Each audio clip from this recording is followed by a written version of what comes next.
महाशिवरात्रि का त्यौहार पूरे देश में बड़ी धूमधाम के साथ मनाया जाता है। भगवान भोलेनाथ को भक्त तरह तरह से भोग लगाकर के मनाते हैं। ऐसे में आज हम आपको एक ऐसी जगह के दर्शन करवाने आए हैं जो अपने आप में एक प्राचीन और खास महत्व रखती है। जी हाँ, हम बात कर रहे हैं झारखंडेश्वर भगवान महादेव आश्रम मदनापुर शवाजपुर की। यहाँ पर भगवान भोलेनाथ के दो चमत्कारी और दिव्य शिवलिंग स्थापित हैं जो अपने आप में काफ़ी प्राचीन हैं। लोगों की माने तो ये शिवलिंग काफ़ी चमत्कारी हैं। यहाँ पर समय समय पर चमत्कार भक्तों के द्वारा देखे गए हैं।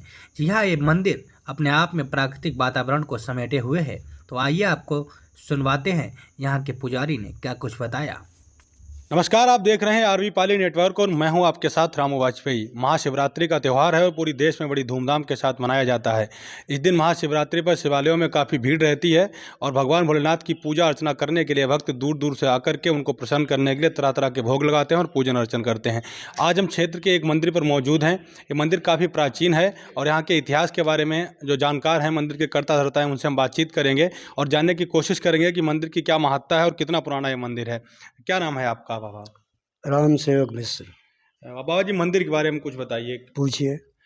ये मंदिर, सबसे पहले तो इस मंदिर का नाम झारखंडेश्वर है, तो इसके क्यों झारखंडेश्वर इस नाम रखा? मंदिर का नाम झारखंडेश्वर इसलिए है कि पुरातन काल से ये झाड़ियों के बीच में स्थित रहा है, वन प्रदेश के बीच में स्थित रहा है, झाड़ियों के बीच में स्थित रहा है, इसी के लिए इसका नाम झारखंडेश्वर। हमने देखा है कि अक्सर मंदिरों में एक शिवलिंग होते हैं, तो यहाँ पर दो शिवलिंग हैं और काफ़ी प्राचीन शिवलिंग लग रहे हैं। तो ये लगभग कितने पुराने होंगे और कितना पुराना मंदिर है ये? इसकी पुरातनता के बारे में तो हमारे गांव में आज तक अभी तक हमें किसी के बारे जो सही जानकारी उपलब्ध नहीं हुई, लेकिन इतना अनुमान है कि हमारे यहाँ के राज परिवार के द्वारा पुरातन काल में जब भी इस मंदिर का निर्माण हुआ है, लगभग 200-250 वर्ष 300 वर्ष पहले हुआ हो। ककैया ईंट से बना मंदिर है। राज परिवार में राजा और रानी के द्वारा स्वयं अपने द्वारा एक एक शिवलिंग की प्रतिष्ठा की गई है। इसलिए अनुमानतः ये दो शिवलिंग राज परिवार द्वारा स्थापित है। आप कब से मंदिर की व्यवस्था देख रहे हैं?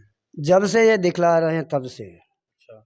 इस मंदिर के संबंध में हमारी पुरातन कथा है, हमारे जीवन की विस्तृत कथा है। संक्षेप में बता दूं, सन 1964 में इसी माँ प्रांगण में प्रबल झंझावात में मैं फंस गया। मेरी दाहिनी टांग टूट गई।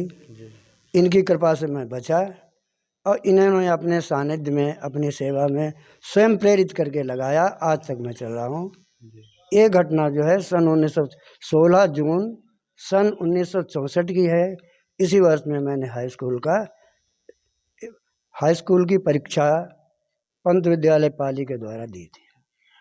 काफ़ी दिनों से आप इस व्यवस्था को देख रहे हैं, तो हम ये जानना चाहते हैं कि यहाँ पर आपने कोई चमत्कार जो आपने अनुभव किए हों। देखो, प्रथम चमत्कार तो भगवान शिव के बारे में प्रश्न पूछने का नहीं है जी। जो अलौकिक देव हैं, महादेव हैं, उनके चमत्कारों को कोई व्यक्ति बता सके, ये संभव नहीं। इसको हम और आप सभी जितने भी शिव भक्त हैं अनुभवी कर लें तो ज़्यादा अच्छा है।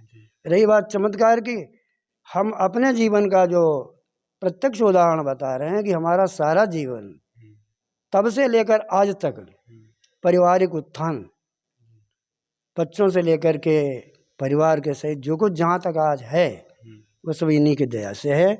और इन्हीं की कृपा से मैं ही नहीं, मैं, हमारा पूरा क्षेत्र, हमारा पूरा परिवार, हमारे पूरे बच्चे, हमारे पूरे संबंधी सब मनोयोग से इसमें सहयोग कर रहे हैं।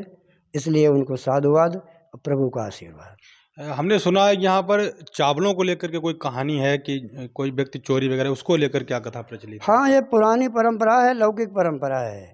इसका कोई न तो शास्त्रीय प्रमाण है मेरे पास और न ही कोई संवैधानिक प्रमाण है, लेकिन लोक परंपरा के अनुसार एक संत यहाँ थे पहले, उनके आशीर्वाद से जो चोरी का विषय होता था उसमें चोर को सिद्ध करने के लिए यहाँ 1 तोला भीगा चावल चबाया जाता था पहले। जो चोर होता था उसके मुंह से सूखा आटा निकलता था और जो चोर नहीं होता था यहाँ की परंपरा के अनुसार से उसके मुंह से गीला लेप पदार्थ की तरह निकलता था। यही प्रमाण था, इसी की मान्यता थी। और कई एक विषय इसमें सिद्ध भी हुए हैं, पकड़े भी गए हैं, और कई मिथ्या भी सिद्ध हुए हैं। दोनों बातें हैं। इसलिए प्रामाणिकता तो प्रभु जाने, इसके बारे में मैं कुछ नहीं बता सकता। यहाँ पर क्या क्या आयोजन वर्ष भर होते रहते हैं? जो ये करा लें, लेकिन हमारे पूज्यपाद गुरुदेव श्री जगन्नाथ जी शास्त्री, निवासी सबाजपुर, राजा साहब सबाजपुर के गृह पंडित, उनके द्वारा, उनकी प्रेरणा से, वो हमारे प्रथम गुरु हैं, उन्हीं की प्रेरणा से ये सब चल रहा है। अपने अंतिम समय में उन्होंने हमसे कहा था, भैया तुम जब तक कर सकना करना, इनसे तुम्हें सब कुछ मिला है, इनसे हमें भी प्रेरणा मिली है, और गुरु रूप में हम तुम्हें यही सुझाव देते हैं कि जो होला करते रहना। मैंने अपने जीवन में जो कुछ कर पाया किया, उससे ज़्यादा हमारे ग्राम क्षेत्र निवासियों ने हमारे बीच वाले लड़के संजीव मिश्रा के सहयोग से, क्षेत्र के ही नहीं, जिला के और गैर जिला के सभी लोगों ने मिलकर इसका जो वर्तमान स्वरूप है, इसे बनाने की चेष्टा की है। जब तक ये चाहेंगे, जैसा चाहेंगे वैसा सभी क्षेत्रवासी, सभी जिलावासी, सभी हमारे प्रियजन, भक्तजन इसका सहयोग करते रहेंगे, और ये चलता रहेगा। वर्ष में शिवरात्रि फाल्गुन में और श्रावण मास में शिवरात्रि पर 2 पर्व तो मुख्य रूप से आयोजित होते हैं, अखंड पाठ और साप्ताहिक पाठ। फाल्गुन में, अखंड पाठ श्रावण मास में। रुद्राभिषेक हर समय जो जब जिससे करा लें। गांव के श्रद्धालु भक्त भी अपना यहाँ यजन पूजन करते हैं, और सारे अनुष्ठान गांव के सन्निकट के सब यहाँ पर पूर्ण होते हैं। ठीक है। तो ये थे हमारे साथ में मंदिर के जो व्यवस्था देखते हैं, एक तरीके से इन्हें पुजारी कह सकते हैं। ना पुजारी मत कहना मुझे, ये मंदिर जो है, मेरा नाम है सेवक। जी जी, यहाँ से बसलिया से जो शाहबाद रोड जाता है, मदनापुर गांव में स्थापित है। प्राकृतिक वातावरण से काफ़ी परिपूर्ण है ये मंदिर। अगर आप हमारे इस वीडियो को देख रहे हैं तो हमारी टीम आपसे रिक्वेस्ट करेगी कि यहाँ पर आइए और मंदिर के एक बार दर्शन जरूर कीजिए, और कमेंट में लिखिए हर हर महादेव।